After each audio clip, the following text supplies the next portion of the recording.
Today, we'll recap my big visit to Berkeley. We'll talk about a terror attack in London, and we'll talk about Chelsea Manning being unfellowed again at Harvard this time. I'm Ben Shapiro. This is The Ben Shapiro Show.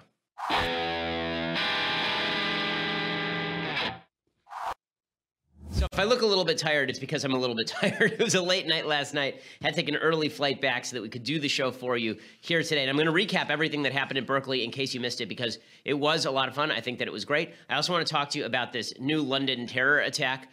Thank God nobody's been killed, but 22 people were injured when some terrorists, we don't have an identity yet, but it looks like a member of a possible terror cell, put basically a bomb in a bucket, which is inside a bag, and then it blew up inside a train, but it malfunctioned, thank God, and injured a bunch of people, but didn't kill anybody. We'll give you all the background on that. But before we get to any of those things, first I want to say thank you to our sponsors over at Quip. So, you know, one of the things that a lot of people don't consider when they think about brushing their teeth is that brushing your teeth actually affects your entire body health. Like, there have been studies that show high correlation between brushing your teeth, making sure that your teeth are properly cared for, and things like heart disease. Well, this is why you need Quip. Quip is a new company that's refreshing the way people brush their teeth. It's an electric toothbrush that packs premium vibration and timer features into an ultra-slim design that is half the cost of bulkier brushes. Very easy to travel with. Usually when I have the electric toothbrush that was not Quip, then I couldn't take it with me on the road. Quip is basically the same size as a normal toothbrush. You take it on the road with you. It's battery powered, and it's just terrific. You can subscribe to receive new brush heads too on a dentist recommended 3-month plan for just $5, including free shipping. Because how many times you've been at home and you don't remember when's the last time you actually replaced your brush head and you just forgot about it? Well, now Quip makes sure that you get the brush head when you need it. It is backed by all of the leading dentists. It starts just $25. So right now, go to getquip.com/Shapiro. That is quip.com/Shapiro to get your first refill pack free with the Quip electric toothbrush. That's your first refill pack absolutely free at quip.com/Shapiro. Getquip.com/Shapiro. Go check it out. And again, when you use /Shapiro, you get that free first refill pack. So that should take you for at least 3 months beyond the original brush, which is pretty awesome. So check it out. Keep your teeth clean. It's great. Okay, so let's start with the London terror attack, because that's obviously a bigger international news than what happened at Berkeley. So in London, as I say, there was a terror attack. It is not clear who perpetrated the terror attack as of yet. I don't think that it would be idle speculation to suggest that it is highly probable that this was some sort of Islamic terror cell. The reason being that this is exactly in line with the sort of attack that Islamic terror cells have done in the past. That could be wrong. And as I say, if it's wrong, I'm happy to correct it. But the fact is that we've had situations like this in the past in London. Just back in late October, I believe, there was a situation like this in which somebody tried to bomb the subway, and it ended up being a guy who was a new convert to radical Islam. According to The Sun, terror cops probing the Parsons Green attack have no idea who detonated the bucket bomb that injured 29, so they've raised the number, on a rush hour tube train today. The Met Police denied earlier reports that a suspect for the cowardly terror act had been identified using CCTV, and you can see a picture of the bomb here. This is what it looks like. It's obviously got wires coming out of it. Whenever there's an explosion, the first thing people think is it a bomb? Well, obviously, this is pretty clearly a bomb. So President Trump immediately takes to Twitter and begins tweeting things out. So this is where, you know, I agree with Trump's general sentiment, but I wish that he would wait for more information, because he's the president, I'm not. And me speculating, not quite the same thing as the president, because the president has inside information. And so people in Britain were a little upset with him, because here's what he tweeted. Another attack in London by a loser terrorist. Okay, fine. He said, these are sick and demented people who are in the sights of Scotland Yard. Must be proactive. It's that second sentence that's a problem for some of the folks in London, saying, why are you giving away classified information on Twitter? Right? How do you know that they were in the sights of Scotland Yard? He says, loser terrorists must be dealt with in a much tougher manner. The internet is their main recruitment tool, which we must cut off and use better. Okay, well, I don't know what that means, but sure. And then he finishes by saying the travel ban into the United States should be far larger, tougher, and more specific, but stupidly, that would not be politically correct. Maybe he should talk to the president of the United States about that. You know, somebody who could actually promulgate an order like that. Look, none of this is to rip on Trump, really, because I think that Trump's general sentiment, which is that the West needs to get tougher on terror, is obviously true. And I've seen the left go nuts over these tweets. Again, I think the critiques I just gave of the tweets are measured, but real. But they have not gone nuts over Sadiq Khan, who's the London mayor, who continues to go out there and say things like, terrorists will not divide our community. Terrorists will not ruin our multicultural city. Again, if that's your top priority in the aftermath of people nearly being murdered on your subway, then I would suggest your priorities are not in order. The fact is, the reason that a lot of people trust Trump on terror is because it seems like his priorities are straight. He's much less worried about the sensitivities of the multicultural crowd than he is in finding, killing, imprisoning terrorists. And that's what the government is there to do. The government is not there to foster multiculturalism. The government is there to protect your right to life. And if they're not doing that, they're not fulfilling their most basic duties. So for all of the talk about how Trump is the bad guy today, all I would say is that London has seen, this is now the 5th major terror attack in London over the past 9 months, over the last 10 months. 4 of those 5 were Islamic terror attacks, and Tariq and the head of the London mayor, Sadiq Khan, has done a pretty terrible job of tamping all of that down insofar as he has the power to do so. Okay, so now I want to talk about the speech at Berkeley last night. So to lead off, I think that it's important to note a few things. First of all, there's a temptation on some parts of the left, on some parts of the more radical left, to immediately label everybody on the right a white supremacist Nazi to justify violence. Last night, the city of Berkeley and UC Berkeley spent $600,000 on security for this event. $600,000 on security. That's an enormous amount of money. They had 700 police officers out there lined up around the buildings. They had state troopers on call. Okay, they basically showed up with a small army. And the reason they did that is not because of me. I'm not a particularly threatening fellow. I haven't been in a fight since I was like 15 years old, 16 years old. Okay, the idea that I was going to show up at Berkeley and start shattering windows is utterly insane. But in order for some members of the radical left to justify the sort of activity that they've been pursuing for the last year, they have to declare that everyone who shows up in Berkeley who's slightly to the right of Glenn Greenwald must therefore be a terrorist Nazi sympathizer. So one of the people who said this yesterday on Twitter was a guy named Tariq Nasheed, who considers himself an anti-racism activist. Tariq Nasheed is also the dolt who put out an anti-racism organization with a logo that looked exactly like a swastika. And everybody on Twitter started laughing at him, and then he got sad and took it down. Anyway, here is what he tweeted. He tweeted, "Suspected white supremacist Ben Shapiro, who tries to mask his racist rhetoric by claiming to be Jewish, is in Berkeley now. Hashtag Ben at Berkeley." Yeah, there are a few things wrong with this tweet. Suspected by whom of being a white supremacist? By whom? Has anyone watched this show? Has anybody seen anything I've written for the past 15 years? Like, white supremacist? What now? And then he says that, I love this, I'm trying to mask my racist rhetoric by claiming to be Jewish. Man, what a long con I have going here. And I really play the part, going home and not turning on my phone on Sabbath and keeping kosher and all that kind of, boy, I'm very sophisticated in this con, because the best way to mask your white supremacy is to wear a yarmulke and keep kosher for virtually your entire adult life. That is the best way to do it. That's the best way. Claiming to be Jewish? Really? That's a thing? Patricia Heaton tweeted back at him and she said, I'm pretty sure he's actually Orthodox. He won't come to my Saturday night dinner parties until after sunset, and he won't eat any of my food. So, yeah, but everybody's a white supremacist, right? This is the way it works. Everybody's a white supremacist. Here's some pictures from the idiot left students who wanted to portray me as such yesterday. So they put up a giant sign in the student union across the way from the building where I was speaking, Zellerbach Hall. And here's what it says. It says, "We say no to your white supremacist BS. We say no to your white supremacist BS." Which is weird, since I don't really spout white supremacist BS, and also I oppose white supremacist BS, but it doesn't matter. Everybody's a Nazi. Everybody is a Nazi. And why not? Then there are pictures of chalk, right? They were writing things like, "F the police, F your donors, your free speech kills." Really? Who died yesterday? Anyone? Anyone? If I had the power to kill people with my speech, boy, my life would be a lot better. And also, I would definitely be targeting people who are not at Berkeley. I'd start with ISIS. People were putting out F. Ben Shapiro, of course, which is, frankly, I hear that at the office all the time, so it's not that impressive.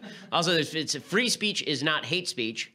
Well, honestly, you should probably reverse that slogan. Hate speech is not free speech, because otherwise it doesn't make a lot of sense. Some free speech is hate speech and vice versa. In fact, there's no actual category of hate speech. That's something that you make up.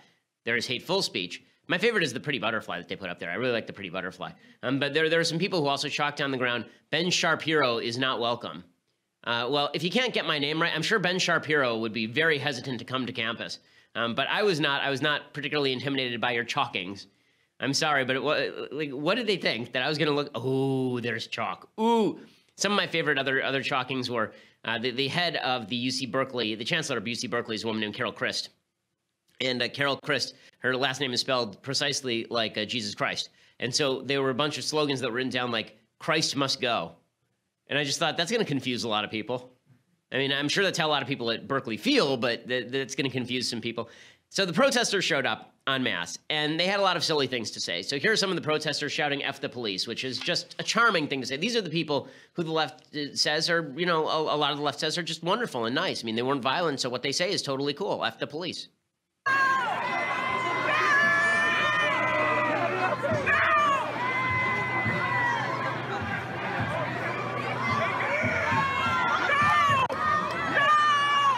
Okay, so they're shouting at the cops. And then, this is my favorite, the protesters started chanting, speech is violence.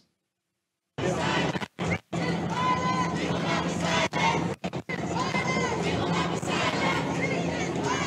are laughing at them from down below because this is idiocy. Speech is violence. Okay, so then it's funny because they seem to be engaging in speech right there, but nobody was dying or being hit. Right? Speech is not violence, you stupid people. Of course speech is not violence. So because of all of this, you know, as I said in my speech yesterday, the fact is that the speech is violence crowd are the people who lend all the gas for the tank of Antifa. Because Antifa says speech is violence, therefore they get to show up and burn things when people come and talk, which is just utterly asinine. And so Antifa shows up where a lot of these people show up, and there's some crossover between the two groups. Now, I want to get to show you the security arrangements yesterday because they truly were unbelievable. I do want to compliment Berkeley on their security arrangements. I think that they made some mistakes as far as crowd control with regard to people coming into the building. That's not the fault of the police, but you know they ruled out the top half of the auditorium. We had over 3,000 people who wanted to come, well over 3,000 people. There are a bunch of liberals who tried to claim tickets and then didn't show up. And instead of handing those out to a standby line of 150 or 200 people, the police instead seized the tickets. So the room, which would have easily fit 2,000, and we had 3,000 people who wanted to come, it ended up being about 800 people instead, which is the fault of the UC Berkeley administration. But the security was really amazing, and I'll show you some pictures in just a second. But first, I want to say thank you to our sponsors over at the U.S. Concealed Carry Association. So it's the middle of the night, you hear glass shattering, it's somebody at your front door, and they're trying to break in. You go to your safe, you take out your gun, here comes the intruder, and you shoot them. That's the end of the story, right? Well, not so much, because when the police arrive, they don't shake your hand. They put you in the police car, they take you away, they have to interview you, interrogate you, they may arrest you, even if you did the right thing. And that's why you need to know exactly what you should and should not say to the police. It is the single most important thing you can discover today that could mean the difference between freedom and a jail cell, even if you do the right thing, especially if you do the right thing. Go to defendmyfamilynow.com, and over at defendmyfamilynow.com, you can claim your copy of the USCCA's free guide that will uncover the 6 things you didn't know would happen when the police arrive. And it goes through all the things you need to know about what to tell the police, about what you are likely to experience with the police, the 6 things you didn't know would happen when the police arrive. Go over to defendmyfamilynow.com. You get that for free. It's like 160 pages of good advice. Defendmyfamilynow.com. Go over and check it out. USCCA provides you all the protection that you need in case you actually have to, God forbid, use a gun in self-defense. Okay, so I want to show you some of the security that UC Berkeley committed to. And good for Berkeley. Good for Berkeley. Good for the PD. I can tell you, I was speaking to one of the police officers yesterday, and the police officers were basically saying, we have been waiting to be unshackled by the politicians for well over a year. We have been waiting for years to truly be told that we're allowed to do our jobs. We've been waiting for it. There's one police officer. I spoke to a bunch of police officers yesterday. There's one police officer. Thank you to all the police officers who provided a safe, secure place for free speech to flourish. One of the police officers said, I got to be honest with you. Like, if Antifa shows up, I'm not going to be disappointed, because they were out in force. Okay, this is some tape of just the police officers arriving to move around Zellerbach Hall, the place where I was speaking. Look at this. Okay,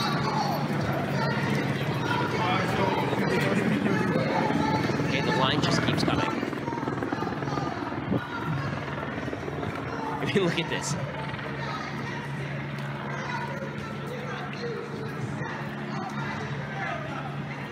Hundreds and hundreds of police officers. And Antifa couldn't do anything, right? Because all the police officers were there, as well they should have been. Antifa was stymied. The police officers had been told that if they saw anyone with a mask, they were to immediately arrest them. Also, you're not allowed to carry weapons within a certain radius of the hall. So there were 9 arrests last night. It's amazing. The police is saying, well, there was no violence at this event last night. It was a peaceful protest. Imagine if there had been 9 people arrested at a Tea Party protest and what the headlines would have been. It wouldn't have been peaceful protest or largely peaceful protest. 9 people were arrested last night. This was one of the arrests last night. There was what Berkeley side called a big kerfluffle. A man shoved a woman and police immediately rushed in and arrested the guy.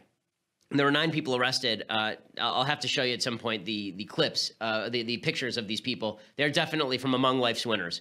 They are some of the saddest looking human beings that you have ever seen. Here is the security was top notch, and it needs to be top notch because this is what happens. If you don't nip violence in the bud, it grows. And I hope that the security is just as good next week when the so-called Free Speech Week shows up, when folks like Milo and Bannon and Coulter show up. I disagree with them strenuously. I think Milo, as I've said many times, is a blot on the conservative movement because he's not particularly conservative and also because he's a provocateur and says some pretty terrible things. But does he have free speech rights in Berkeley? You bet your ass he does. And I hope the police provide him and the rest of Free Speech Week the same sort of protection that they provided me. I assume that they're coordinating. If they're not, then the police should make that clear. But obviously, if this is the sort of security that's necessary in order to preserve free speech at Berkeley, this is the sort of security that's necessary until it's no longer necessary. It has become largely necessary, again, because what Antifa likes to do is they hide in crowds. They use terrorist tactics. They hide among civilians, and then when the time is ripe, they pull a mask over their face, rush out, do violence, and rush back into the crowd. And then they take off the mask, and they take off their jacket, and then it's hard to identify them. The police were told right away, if there's a problem, you grab them. And that's exactly what happened. There was no violence. The speech went off just fine. And the speech itself, I think, was fun.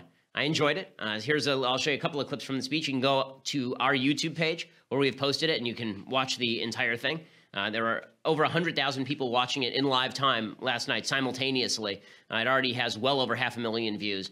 Here is a little bit of the beginning of the speech where I talk explicitly about Antifa. Thanks to Antifa and the supposed anti-fascist brigade for exposing what the radical left truly is. All of America is watching because you guys are so stupid. It's horrifying, I am grateful, and you can all go to hell, you pathetic, lying, stupid jackasses. So, yeah, I didn't hold back on them particularly much.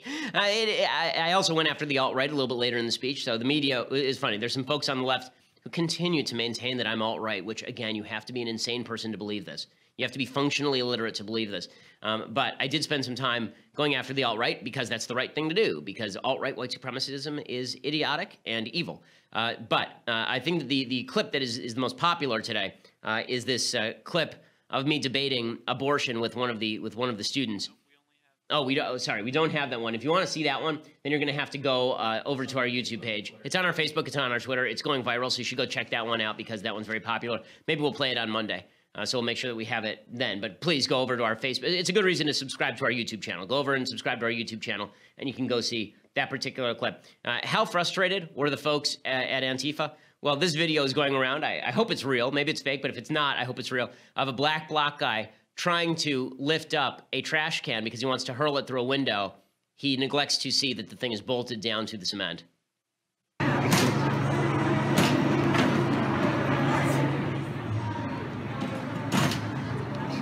So stupid.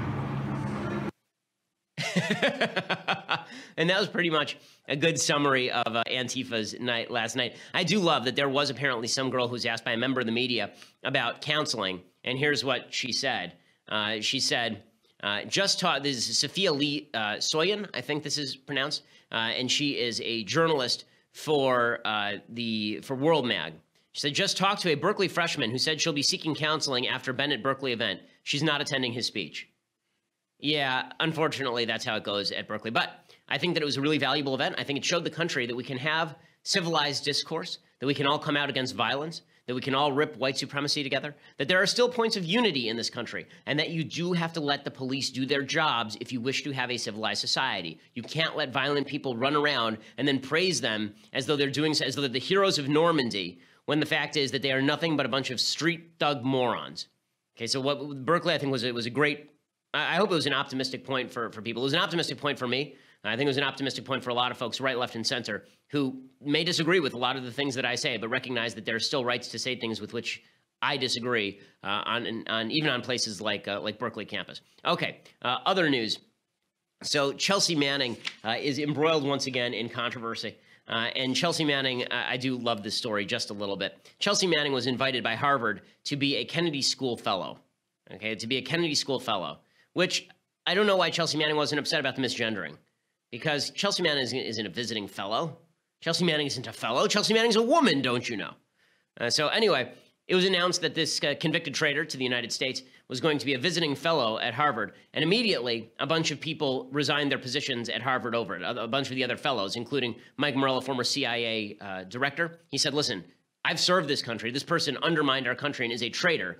I'm not going to be called a visiting fellow if this person is going to be called a visiting fellow. So Harvard walked it back. They said, we still want Chelsea Manning to speak, which is totally fine. I think that's appropriate. And then they said, but we're not going to say that this person should be a fellow because it's too much of an honorific and there's been some blowback on it. So we're not going to do that. Here is what the dean, his name is Elmendorf, the dean of the Harvard Kennedy School, had to say about it. He said, we invited Chelsea Manning to spend a day at Kennedy School. Specifically, we invited her to meet with students and others who are interested in talking with her, and then to give remarks in the forum where the audience would have ample opportunity, as with all of our speakers, to ask hard questions and challenge what she has said or done.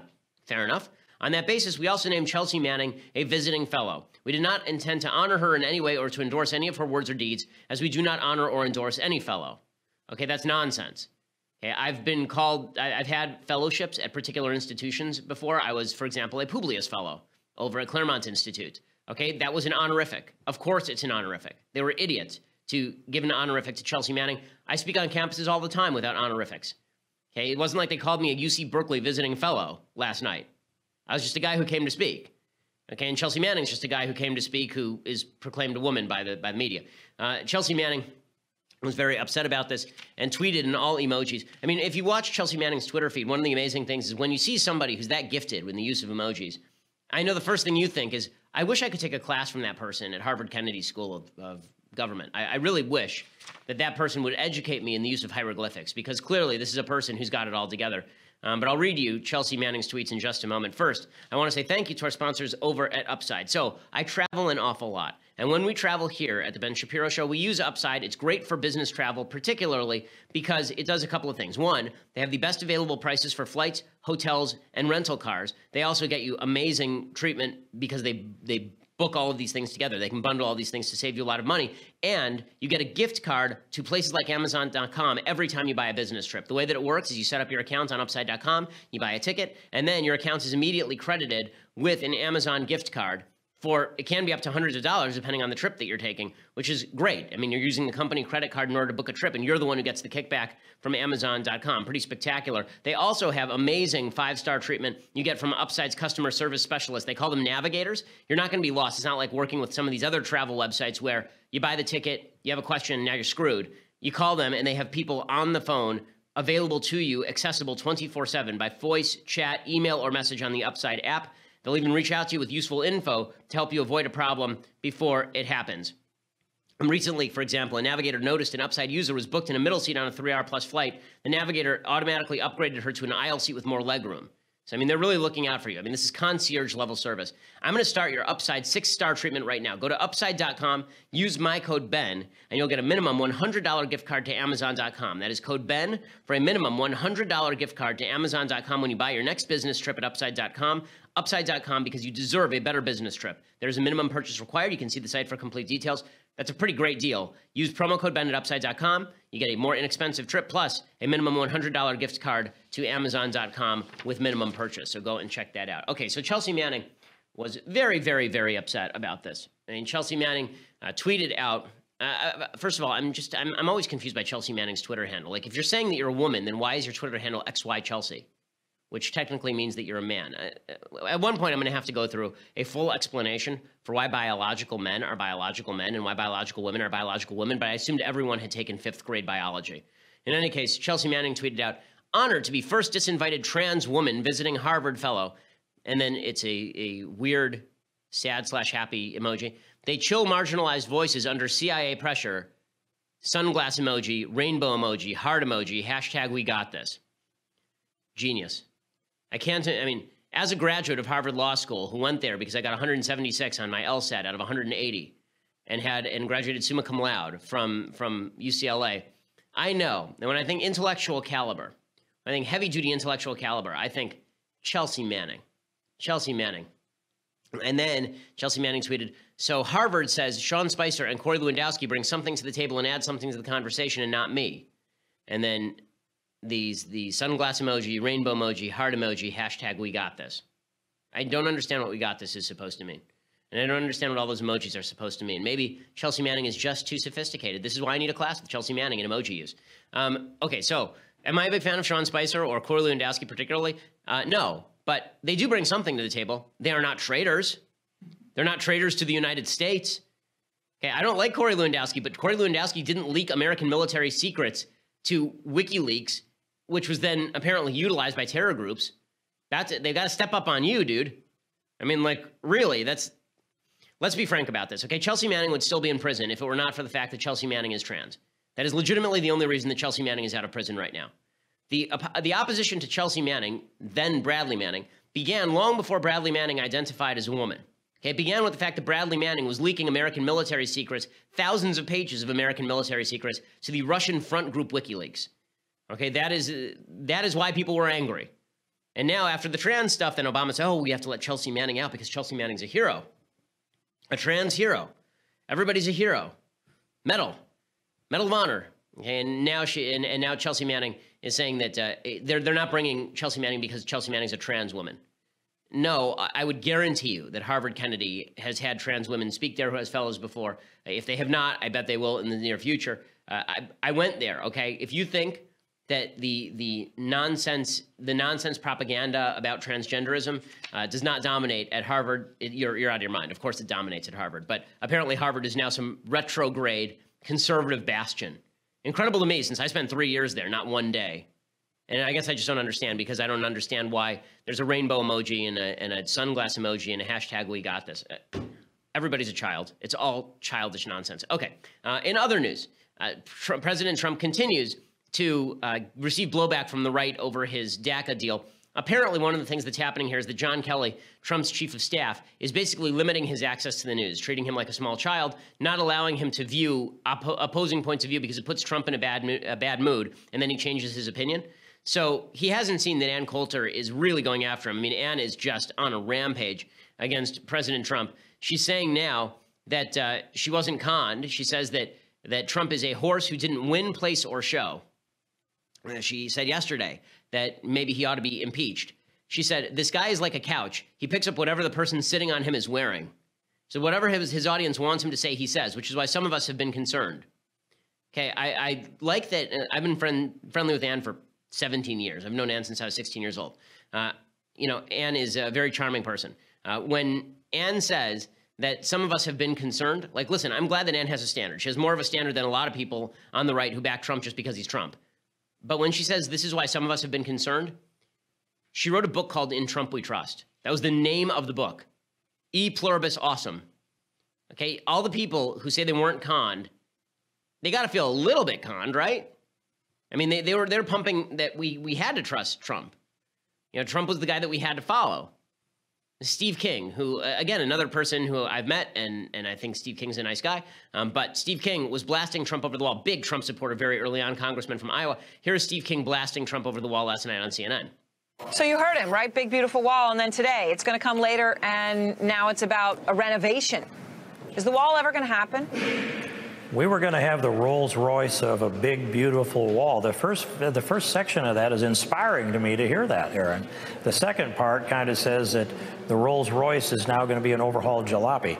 Yeah, it's pretty brutal from Steve King there. Tucker Carlson said the same thing. He said, first of all, points to anybody who uses the word jalopy. Tucker says no reason that he has no reason to be optimistic about President Trump on this deal, so Tucker doesn't trust him either.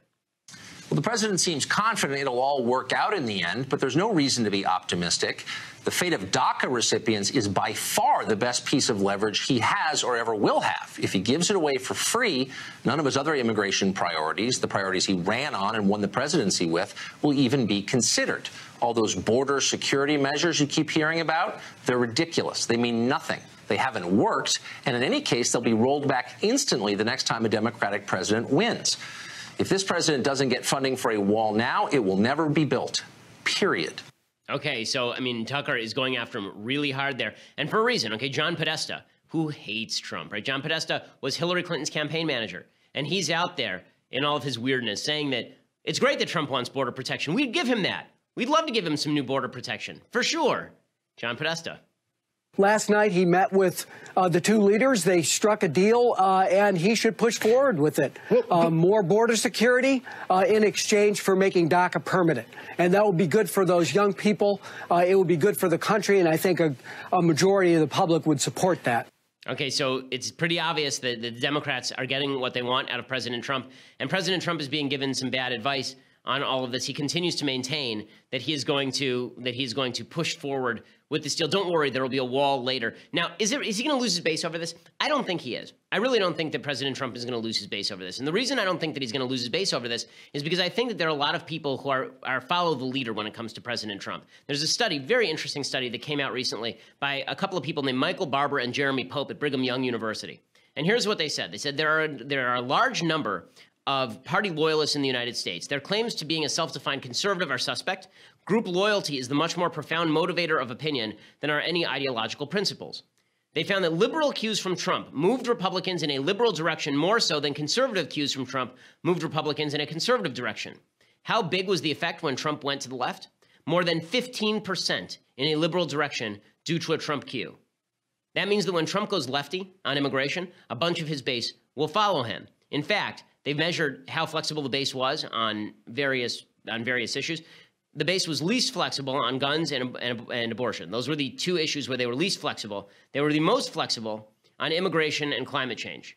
Right? And those are the issues, and immigration particularly is the area where Trump is now moving. So will he lose his base? I think that it's a mistake to look at Steve Bannon or Ann Coulter or Tucker Carlson and say, these are the people who are demonstrative of the fact that Trump's going to lose his base. I don't think that Trump is going to lose his base over this, and I think Trump knows it, which is not a good thing, right? This is the problem with not following ideas, following people instead.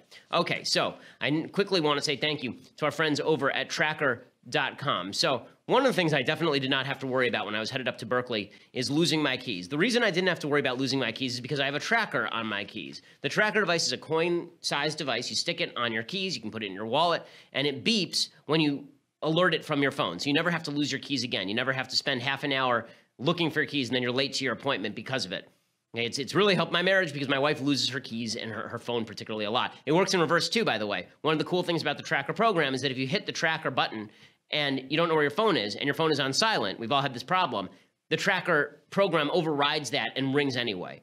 It rings your phone even if your phone is on silent, which is just terrific because how many times have you lost your phone and then you can't find it and you're trying to ring it with somebody else's phone and you can't, that's what Tracker is for. That's what Tracker does. Tracker has changed everything with the all-new Tracker Pixel, and you won't have to worry about losing anything ever again. Go to thetracker.com, thetracker.com. It's TRACKR.com, thetracker.com. Enter promo code BS to get 20% off any order. That is thetracker.com, promo code BS, my initials, not the other. Promo code BS for 20% off. Again, that's thetracker.com, promo code BS. You get 20% off any order. It will make your life better. It's one of those little things that you don't think about, but once it's been eliminated from your life, losing your keys, your life is just significantly better in every single way. Okay, time for some things I like and some things that I hate, and then we'll get to the mailbag. So quickly, a thing that I like, we've been doing Disney movies all week. This one is a charming film. It has what Walt Disney called his favorite single shot in the history of all of his films in Cinderella. Here is a little bit of the preview. You will have only to the stroke of 12, and the spell will be broken, and everything will be as it was before. It's like a dream, a wonderful dream come true.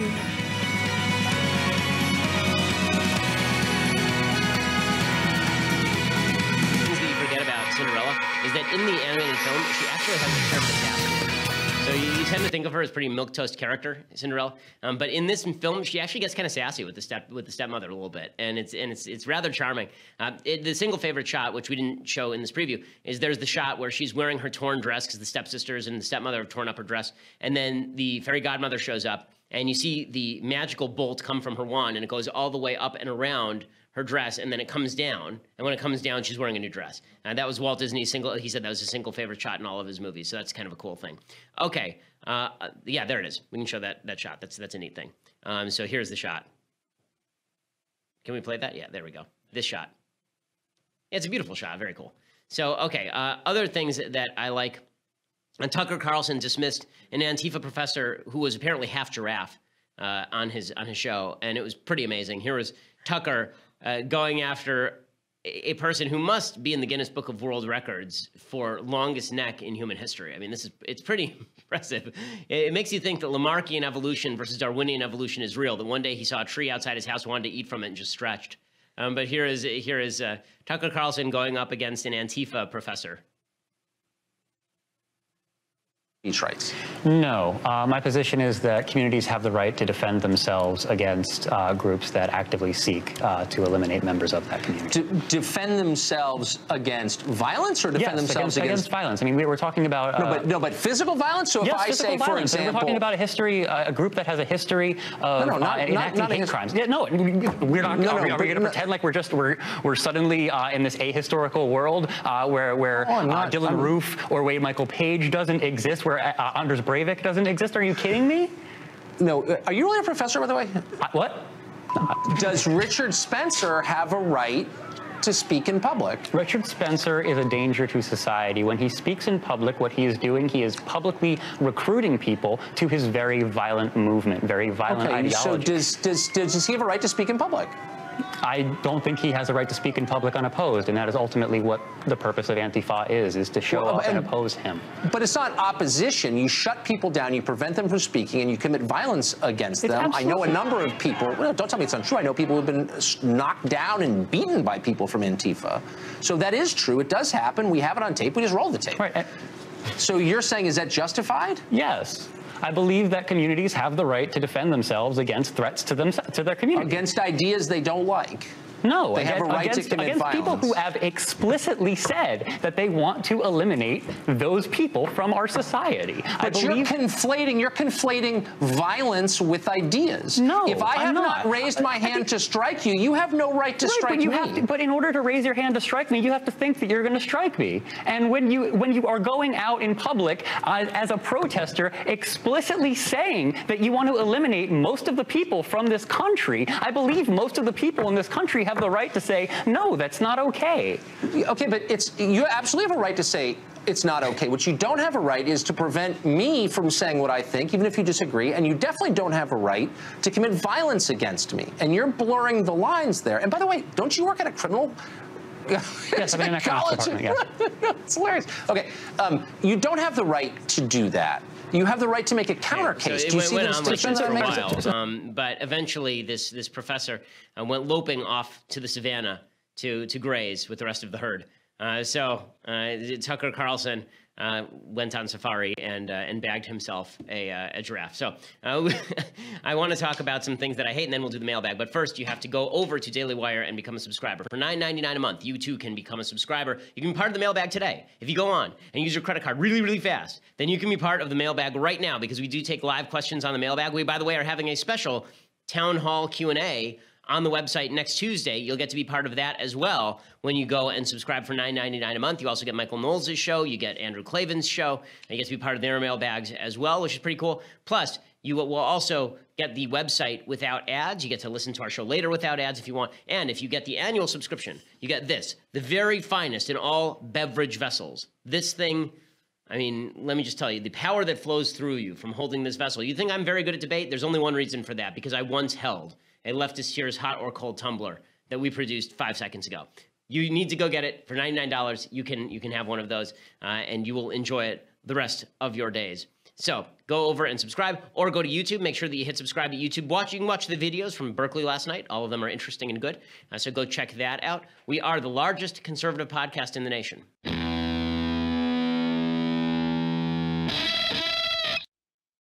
Okay, time for a couple of quick things I hate, and then we'll do some mailbag. So the first thing that I hate is there's a host who is named Anthony Bourdain. And Anthony Bourdain, I am not a fan of. I think his show is not good. He goes around to various places and tastes their food and talks about how wonderful the culture is, and generally their food is garbage, and so is their culture. In any case, here is Anthony Bourdain, and he was talking in some weird way about what he would feed to President Trump.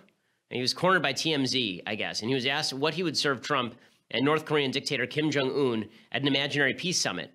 And here's what he had to say. If Trump and Kim Jong-un were going to have a bit of a summit to try and mend relations, and they wanted you to cater, what would you serve? Hemlock. Okay, hemlock. And then he says he's joking. Hemlock, of course, is poison. So you'd poison both of them. Well, what a charmer he is, because Trump and Kim Jong-un are exactly the same. Yet another CNN host who can't contain himself right on the heels of Kathy Griffin with her beheaded Trump mask. Good times. Okay, other things that I hate. Floyd Mayweather came out yesterday, and he was praising Trump's, what they called locker room talk during the campaign. He said it's great because he speaks like a real man. He speak like a real man spoke. Real man speak. Like, man, she had a fat ass here. I had to squeeze her. I had to grab that fat ass, right? This girl I was talking to. When you're talking privately about grabbing the girl in the vagina. So he talking locker room talk. Locker room talk. Mm-hmm. You know what I'm saying? I'm the man. You know what I'm saying? You know who I am. Yeah, I grabbed her by the... Okay, so I think that we should all be concerned when Floyd Mayweather is complimenting the president of the United States on his manliness. Floyd Mayweather, in a 5-month span in 2001, 2002, pled guilty to 2 counts of battery domestic violence. In November 2003, he was arrested and charged with 2 counts of battery for allegedly fighting with 2 women at a Las Vegas nightclub. He was later convicted of misdemeanor battery, ordered to serve 100 hours of community service. According to the AP, one of the accusers testified that Mayweather punched her on the cheek and then punched another woman on the back of her head as she tried to help. In December 2011, he pled guilty to 1 count of misdemeanor battery domestic violence, no contest to 2 counts of harassment for hitting the mother of 3 of his children. I don't know how many kids he has or how many mothers they have. He was sentenced to 90 days in jail and released after 60. When Floyd Mayweather is complimenting you on your manliness, let me suggest that you're doing something wrong. Okay, it's that simple. Okay, time for some mailbag. So let's jump right in. James says, I've seen a lot of millennials make the argument that conservatives have outdated morals. Do morals get outdated, or is this just an excuse for the left to engage in moral relativism? It's definitely an excuse for the left to engage in moral relativism. The idea that morals become outdated, morals are based on the vagaries of human nature, on the evils of human nature. And morals do not become outdated just because you think that you have come up with a reason not to engage in the morals. Now, this is not to say that morality has not, the way people see morality has not evolved, obviously. I mean, slavery was a thing in virtually every society up until the last 200 years. That's one way in which morality evolved. But to say that all morality is outdated, you need to explain, if you're going to change a moral, you need to explain why the moral needs to be changed, and really what is the inherent value in the morality itself. So as I've said before, I think that the G.K. Chesterton line here about morality is pretty much right. The difference between the right and the left is that when it comes to changing morals, for example, think of a fence that you find in the middle of a field. The person from the left says, this fence has no reason to be there. I may as well just get rid of it. The person on the right says, listen, I'm not going to let you get rid of it until you explain to me why it's there in the first place. Think why an institution is there in the first place, and then think whether you should get rid of it. You need to understand why something is there in the first place. I don't think that conservatives have quote-unquote outdated morals. I do think that that is an excuse for the most part by people not to evolve morality, but to get rid of it entirely in favor of what they think is moral. As a religious person, I couldn't think otherwise. I mean, I think there is such a thing as an eternal God who creates an eternal moral code for human beings. Ryan says, hey, Ben, with all that's going on in the debt ceiling debate, would you please clear this up for my friends and me? Does the debt ceiling give the government permission to spend money, or does it give the government permission to pay back money it has already borrowed? Thanks, Ryan. So it gives the government permission to borrow more money to pay off the money that it's already borrowed. Okay, so government is in debt, right? And we have to pay off the debt. Well, how do we pay off the debt? We can't just raise taxes and take people's money without an act of the legislature. The debt ceiling allows the government to borrow more money in order to pay off the money that it's already borrowed, sell more bonds in order to pay. It's basically, think of it this way. You have a credit card. You have a credit card bill that's due. You don't have any cash in the bank. What do? You go find a 0% APR credit card. You transfer the balance from your first credit card to the 0% APR credit card, and then you try and make a living and then pay it back. That's what the debt ceiling really is. So does the debt ceiling have to get raised? It has to get raised unless you're going to immediately cut expenditures. But is it also something that should be used as a leverage point in order to cut future government spending?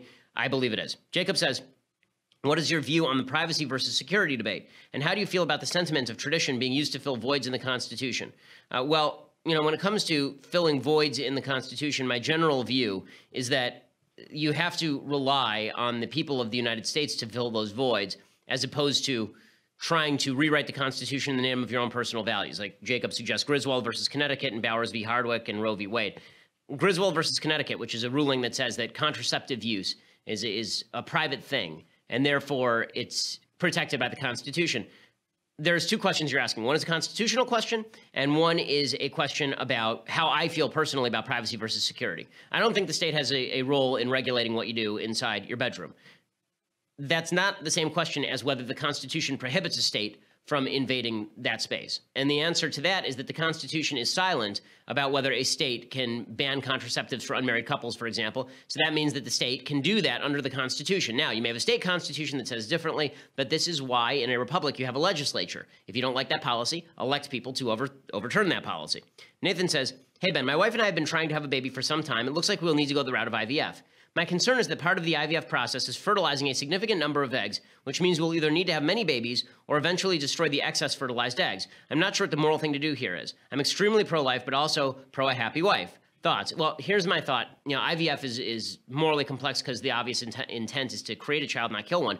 But if you believe that life begins at conception, then that means that you are better off, from a moral point of view, using in vitro to fertilize, say, as many babies as you're willing to have at one time. And then some of them will implant, some of them won't. But what you shouldn't do is fertilize a certain number of eggs and then kill some off purposely because you don't want to use those eggs. That seems to me to be a serious moral quandary. Daniel says, do you think all great empires or civilizations fall for the same reason? If America ceases to exist at some point in the future, what do you think would be the primary factors of the downfall? Well, no, they don't all fail to exist for the same reason, but reality basically hits all civilizations.